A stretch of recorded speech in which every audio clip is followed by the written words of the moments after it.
Hi, I'm Natasha Ryan with Premier Risk Solutions, and this is our video series, Strong, Safe, and True, where we sit down with security leaders and talk about issues relevant to today's world. I'm very excited about today's conversation because it hits close to home. I have Scott Castleman here. Scott does a lot of executive protection work, including this past year for the media during all of the riots and protests. So we're going to dig in and get a firsthand account of what that was like to be on the streets and having to keep people safe in that tumultuous environment. But Scott, first, tell me a little bit about yourself, if you will. Hi, thanks for allowing me to be here. This is exciting. I have been in the security industry for 30 years. I started at the age of 14, actually, in a law enforcement explorer program. So for 4 years, I trained with law enforcement from the ages of 14 to 18. Got into a cadet program with them. Eventually, got into the security as most when they climb the ladder in security, you start out in loss prevention, arresting shoplifters in retail environments. And so I did that for a good many years before I got into more specialized security and ultimately opened my own investigative and security firm, to which I've had more than 30 years experience. My firm specializes in specialized security operations, not necessarily the guard at a truck stop at night. It's more Right. specialized with executive protection and events and high profile security assignments, All including right. including the media, which we've secured the media for the last 10 years in Portland, both local news, national news, and international news. I want to jump right in. So as you are watching things unfold on the news, as people are watching at home, we often will hear a perspective from the news person, right? But I am so eager to hear the perspective from the person that's boots on the ground, having to not only protect themselves, but be aware and look out for the media people you're guarding. So first of all, what was that like to be in the chaos that we saw in this past year? So let me just start by saying that Portland and Seattle have always kind of been known as the little Beirut of protests, uh, in account to any other city, any other state.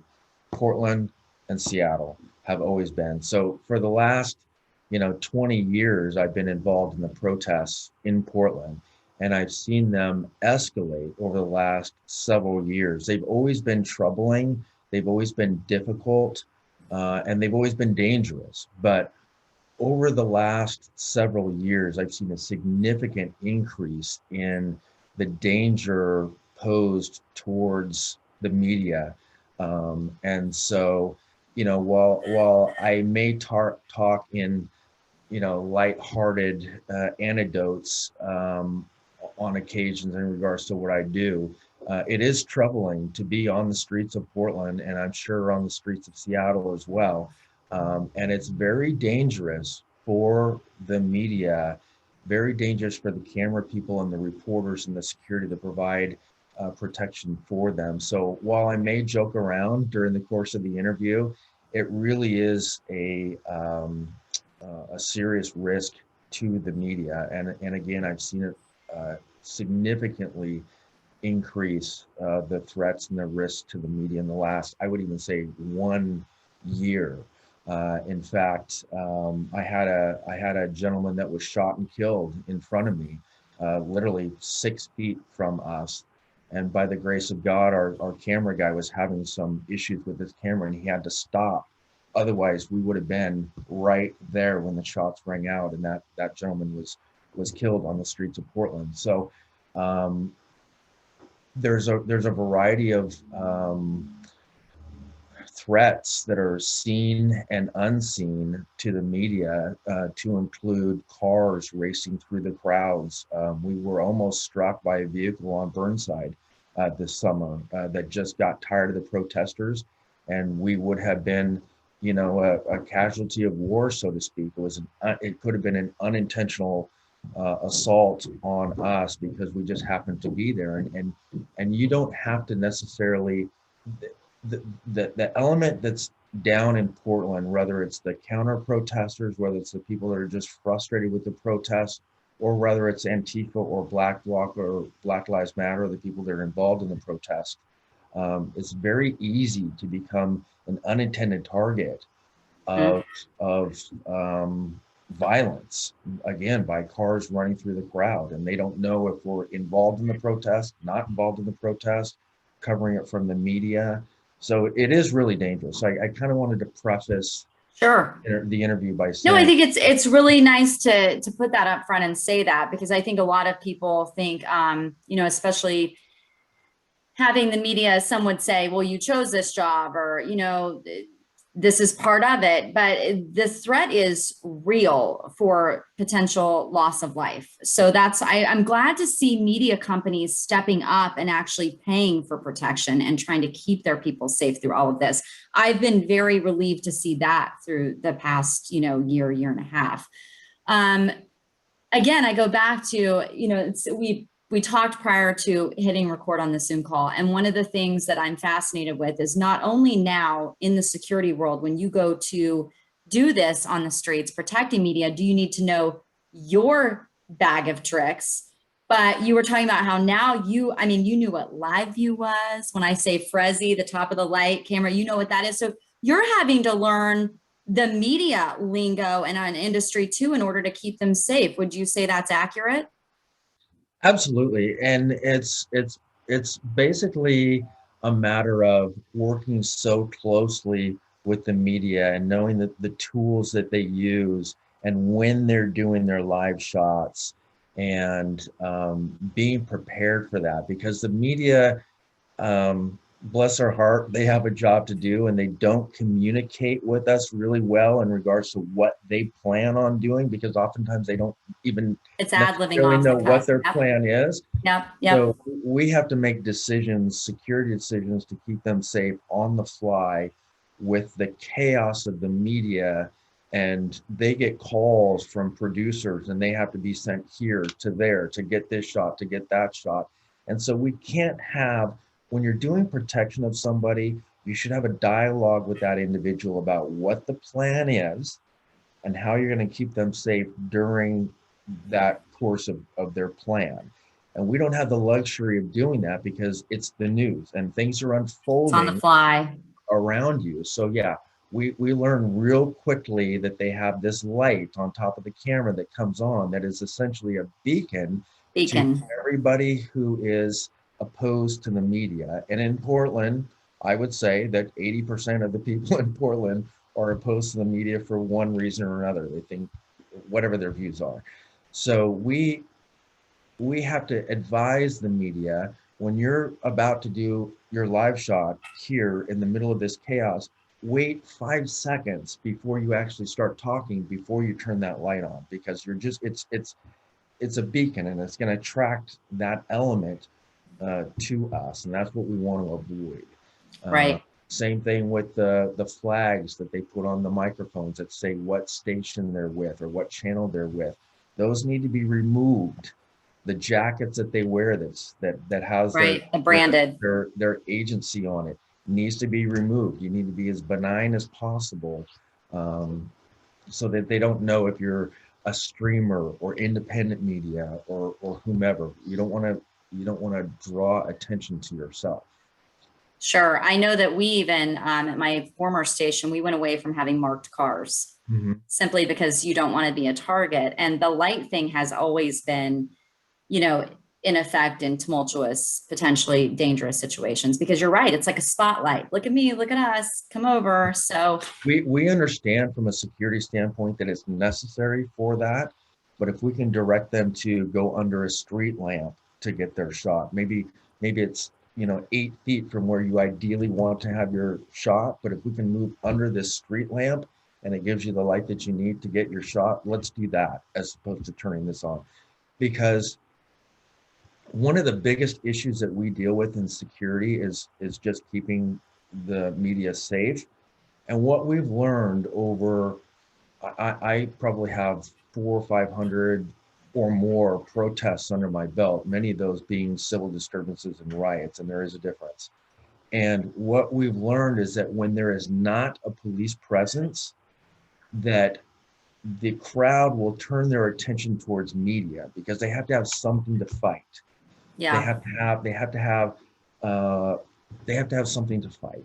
And if police aren't there, which Portland police has um, not shown their faces as much as they probably should, um, that lack of police presence creates a huge problem for the media because the media then becomes the target. When the police are It's around, that's interesting. wonderful because their attention is on the police, Sure. unfortunately, to them. But to us, it's a relief and it's a break because the attention is no longer, focused towards the media.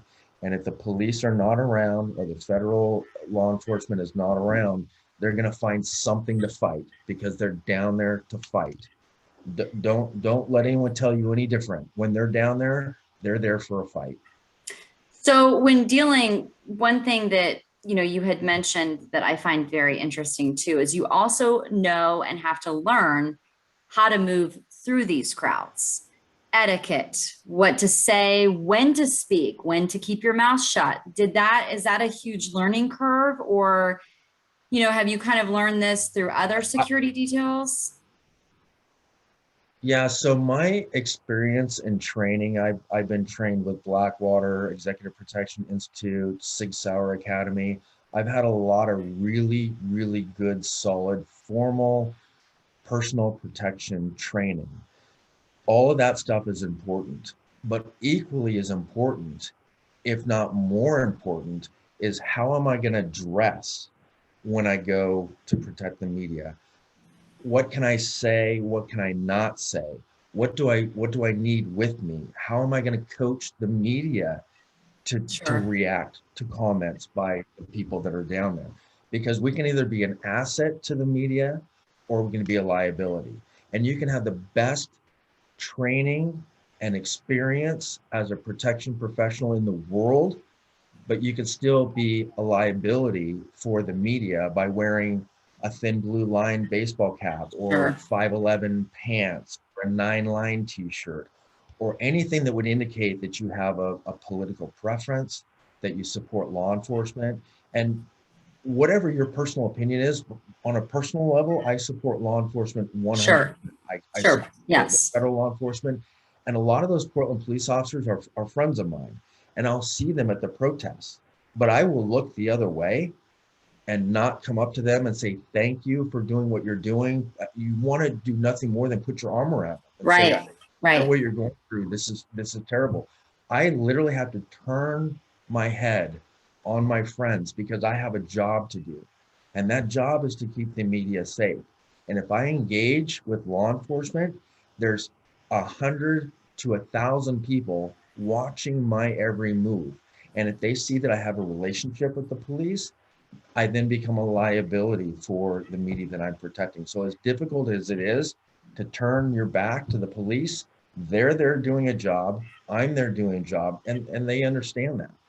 What is Um, it like to have to move through that crowd and like get in between people? I mean, how do you do that safely and graciously when you have a camera in tow? it's very difficult because the dynamics of the protests change minute by minute, and you can be it's a matter of how you walk with your principal to constantly keep them safe. And if there's a lull in activity and the crowd size has diminished, then we will make our distance a little bit further from, we always want to be about an arm length away. But there's times when chaos erupts and tear gas is being deployed and thousands of people are running in all different directions. You literally have to be right on them. The camera guy I will have by the waist, so that he can never get away from me. And I have the reporter right next to me so that when the reporter takes a left, I can pull the camera guy with us because in the midst of chaos, people react differently. And I can't Mhm. judge how that camera guy's going to react. I've had some people that want to drop on the ground and huddle in a ball as the crowd is running past them. So I can't say how somebody's going to react, but I have to be Sure. prepared to get them out. It's, I always tell the reporters and the media, you constantly have to play the what if game when you're out there. And I'm constantly, if the police move in from this direction, where are we going to go? And I articulate that. The good thing about Portland is that they give so many announcements that they're going to move in with sticks and batons and gas. They give so many notices that I have time to prepare for that. And so I Okay. know that if they come from this direction, we're going to go that way. So it's a matter of telling them what we're going to do. If chaos strikes now, we're going to do this. We're going to go this direction. And then sometimes you have to change midway because it could be a tactic used by the police to kettle people. And the last thing we want to do is to get kettled. So it's thinking on your feet and moving and just being as close to them as possible. And everybody that I work with is amazing about that. They understand that if I grab them, it's for a reason. And that Right. I'm just, if I say it's time to go, it's time to go. And from a security standpoint, that's one of the most difficult decisions that we will make because we know their job is to get that story. And Yeah. so I don't want chaos to happen and say, okay, we got to go because their job is to film that chaos. Their job is to show what's going on at that moment. And if I freak out because it's getting really chaotic and I pull them out prematurely, then they're not getting what they came down there for. And all of our time spent down there before that was a waste. So a good protection professional for the media understands that your job is to manage the chaos, nothing more. Because when you go out there, it will inevitably be chaotic. And so you have to take a deep breath and manage that chaos because the media is going to look to you to be that support, that strong support, but allow them to get what they need to get without pulling them out prematurely. And I've seen a lot of other companies out there working with other media who, as soon as a flashbang goes off, they grab their media and say, we're out. Well, that's not our job. Our job is just to keep them safe amidst that chaos. That's an interesting perspective. There are times where I do say it's time to go, and Right. they trust me implicitly, and they know that if I say it's time to go, more than It's time to likely go. things are gonna get really bad really fast. Sure. So managing the chaos is one of the most difficult jobs a protection professional has when you're specifically working for the media because their job is to film the chaos. And so we cannot pull them out prematurely. And I just think about, I was always huge on ad-libbing off the cuff. I'd be over here, over there, and they'd always joke, like, we can't follow her. And I'm just thinking about this situation and how, in the security sector, we're so used to going and doing risk assessments of an office or a building or run the perimeter of a venue, right? And you just cannot do that for this situation. It is literally, you have to have someone trained and skilled that can operate on the fly and not have to have that cushion of doing that prior. Now, I want to move in because we're running out of time.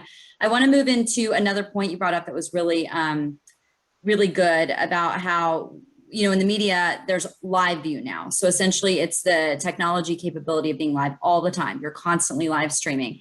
And that brings with it challenges for everyone's safety, right?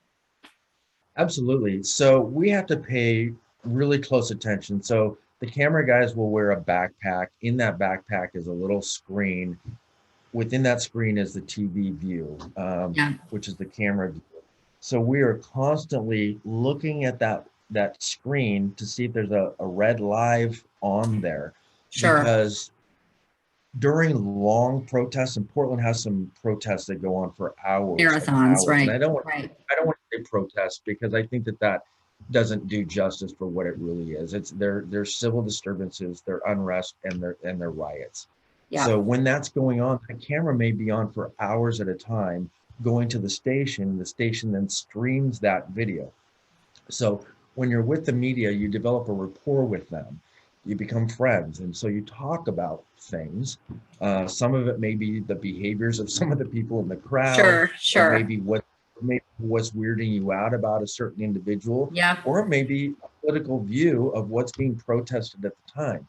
So it's really important for you to be cognizant that live view is on, Is on. and not say certain things. And I have to remind the media, and that's their job. They know it way better than I do. But sometimes I'll be like, live view, we're on live, because they're not used to that. They're used to doing a story, filming for 10 minutes, and then they're done, or 5 minutes or less. And then Right. but paying attention to conversations that you're having, knowing that the camera is picking up that audio, and that audio is then being streamed. And if you don't think Antifa watches those live streams, they Of do. course they And do. they're paying Of course they attention to do. everything that's being said. And they will come back out and they will say, you're the one that said da da da da da da da. Or a Yep. reporter may give a personal opinion on something. And it's very dangerous for reporters and camera guys and security if they say something that may offend Black Bloc or Antifa. Sure.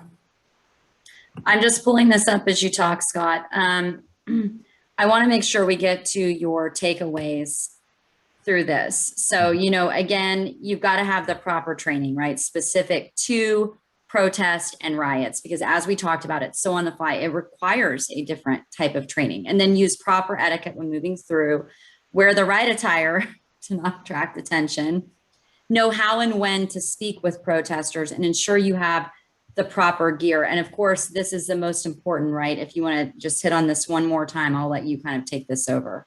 Sure. Let me go back to your point on knowing when and how to talk to the protesters. They will try to goat you into saying something or acting a certain way. So the way that I've sort of, I don't want to say befriended them, but made my job easier and the media's job easier, is just to say, look, I'm just a security guard. I'm part of the 99%. They talk about this all the time. We are the 99%. Right. I put Right. myself as them and just say, look, I'm a minimum wage security guard. My job is just to make sure this camera stays safe. Yeah. A lot of security guys will, they'll think we're the police, or they'll think we're federal agents, and just explain that to them. Just, you don't have to tell them your point of view. I'm happy to be here. And I say, I hope you guys stay safe. I'm very Diffuse. right, diffuse. And Yep. some people take it personal. I don't. I don't take their insults at me personal, because if I do, that's going to create a problem. Yeah, you So can't. Yeah. just say, I'm part of the 99%, man. I'm just minimum wage guy protecting this camera. And they will typically leave you alone. And again, like I said, you could have the best training in the world on how to physically protect the person that you're protecting, your protectee or principal. But if you don't have proper training in what to dress, how to talk, the gear that you need to stay safe, specific training to working with media, then you're either going to be an asset or a liability. And not dressing properly can make you a liability. Saying the wrong thing can make you a liability. We have a backpack here that we all take along, which covers a helmet that's clearly labeled press. Police will typically leave you alone if you have press credentials. Got it. These are Kevlar, so they're bulletproof. We have solutions in here for chemical decontamination, which is a solution of 50% no tears baby shampoo and water, and it'll immediately take away the stinging. Yep. It's got a trauma kit. It literally has everything that you need. But it's important that you properly label yourself as press, because when the police move in, Got it. if you're exempt from some of the rules that the police throw out, and press is exempt from dispersal notices. So when they say this is a civil unrest, or this is a whatever they may call it, everybody needs to leave. Press doesn't need to leave.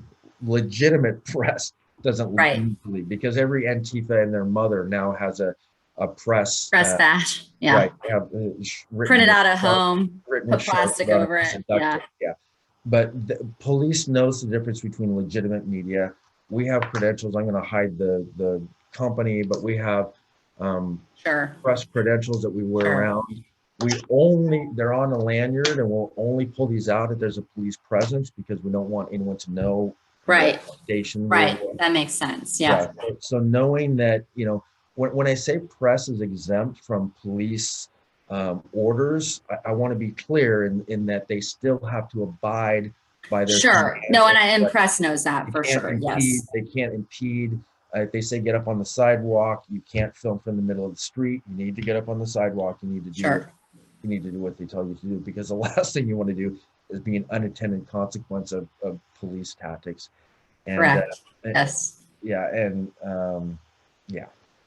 Well, Scott, thank you so much. This has been, I could talk all day about this naturally, given my background and now my new one, but thank you so much for being with us. And again, thank you for watching. Continue back to our website every week at premierrisksolutions.com for more video interviews just like this one. Goodbye, everyone. Thanks, Scott. Thank you.